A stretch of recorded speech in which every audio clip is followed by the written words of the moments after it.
Hello buddy and welcome to Checkmate. My name is Niels and today we're going to take a look at another game of Paul Morphy. And this game features the Scotch Gambit, which is an amazing opening choice, and it also features a brutal queenside attack with one brave pawn reaching down to the end. So if you're interested in that, watch the video till the end, and if you're interested in seeing more Paul Morphy content in the future, like the video and subscribe to my channel, and also hit the notification bell to miss nothing in the future. So let's start the game. So the game starts with the move e4, e5, knight f3, knight c6, d4, so the Scotch game. We have e takes c4 and bishop c4. So now we enter the position that we had in the intro, which is the so-called Scotch Gambit. Hart goes for d6, just controlling some squares in the center. I think mostly to prevent this e5 push in the future, which is a bit annoying in some of these Scotch Gambit lines. Now we have c3. And yeah, c3 is again a move that just is so classy and which really represents Morphy's playing style, because he already gave up one pawn in return for some nice development, and now he even offers up a second pawn. And Hart accepts this pawn. We have d takes c3. Now, instead of going for this knight takes c3, which is, I think, the most natural looking move, we first have queen b3. And queen b3 sort of reminds me of these Evans Gambit tactics, where also the queen goes to b3, the bishop is on c4, and together they build this nice battery towards this f7 pawn. And it's really interesting because it already creates some problems, even from move 6 for black. So black solves this problem by playing queen e7, just defending f7, and now we have castles. So Morphy just instantly goes for another really nice developing move, just getting the king to safety and giving the rook the sort of possibility to go to e1 in the future, and maybe push e5 and do some nice stuff to this black king, which is still uncastled. And by the way, if you're wondering, you can technically take this pawn here on b2, but then we would get bishop takes b2, and I'm not sure if you want to play this with the black pieces. We have these bishops here. The knight can also enter the game with the knight c3. We can get the other knight into the game. This is an unpleasant position for black. So it's really unwise to capture this pawn. So this is why, instead of going for this c takes b2, we got the move b6. And b6 prepares to develop this bishop here, and maybe also tries to castle the king queenside, which might seem a bit more practical in this position than castling kingside, with these pieces still undeveloped. Now we have to move knight takes e3, so Morphy at least gets one pawn back. He now is only down one pawn, but for this one pawn, he got all these pieces into the game. The king is already castled, and black only has this knight into the game, and the queen, which is sort of bound, protecting this f7 pawn. So you can say in the end, it was pretty much worth it, and the engine, as you can see, perfectly agrees with me. It's plus 1.47, so it's already quite unpleasant for black to play this.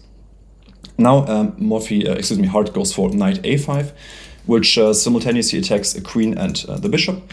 And here Morphy went for a queen b4, and but there was an interesting engine line that I found while analyzing this, which goes a queen d1. So basically giving up this bishop, but if you take this bishop with the knight, so knight takes c4, you would get queen d5, so taking knight and rook, and after let's say rook to b8, we would get the knight in the end. But I sort of found this line very interesting because next you can maybe play something like knight to d5, make some pressure on this pawn here, attack the queen, and I think it's a bit more, it's so interesting that even in those simple looking positions where you basically think that you only have one option, which is basically going to protect this bishop in some way, there's still some kind of nuances, which is just interesting to see. So after queen b4, which was played in the game, we got knight takes c4 and queen takes c4. Now we have bishop b7, so just developing the bishop and preparing to castle, and rook e1. We have long castles from black, and now bishop f4. So you basically can just see how good the position for Morphy looks. As I already mentioned, all the pieces are developed now. The king is castled to safety. The rook will join either to d or c1, and it will be a massive task for black to defend this lonely king here. And let's see how the game followed. Just to give you a quick disclaimer, the game didn't follow as great for Hart as you might think.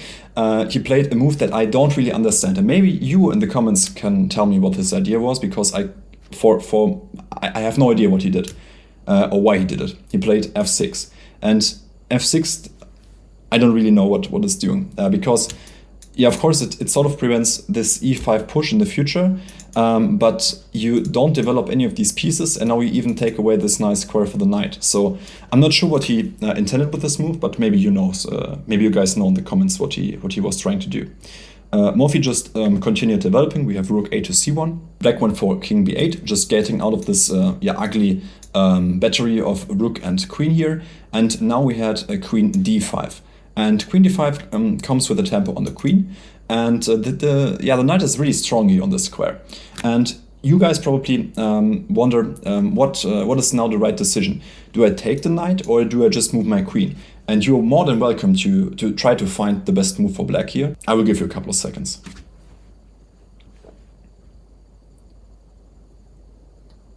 So, if you were able to solve this, you're better than Hart in this position, because Hart took the knight with the bishop, but the best move here actually is to step out of this attack from the knight. So maybe go with queen f8, and one line that the computer gives you is knight b6, taking this pawn. Now your queen hangs, so you would probably have to play queen c4, knight c4, and this is the position that the computer really wants to opt here for with black.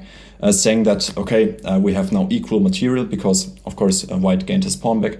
The structure is, I think, a bit more unpleasant to play with black, and of course we still got these undeveloped pieces here, so I think that white is still better here, but it's playable at least. What we instead got in the game is bishop takes d5, and bishop d5 is not possible at all, as you can already see with the evil bar here. Before, this was at plus 1.3, so it's still playable. White is a bit better here. But after this move, it's plus 7 and even going up. So why is this move so bad? So let's see what happens. Now we have e takes d5, so white just takes the piece back. And now we have this other discovery here. The rook attacks the queen. So the queen has to move in the end, in every of these two variations. But now it's a bit different, because after queen d7, you can just see that these light squares have become really weak for the black side, as this bishop is now not there, and this will only create some massive problems for black. The knight will join the attack easily with knight d4 and going to c6, and the queen will also maybe go to a6. It's not so pleasant for black to play. It's not so pleasant for black to play. Excuse me. And still, we have this problem of this undeveloped king side, and this just cannot be good for black. And Morphy just shows how to punish this behavior. We have knight d4. So, as I mentioned, this plan with transferring the knight to these weak, light squares here is just going, is fully in place. Now we have knight e7. Hart tries to defend the c6 square and just prevent knight c6 in the future. But here, Morphy again has the opportunity to play an amazing move. And again, you're more than welcome to find this move for yourself. I will give you a couple of seconds.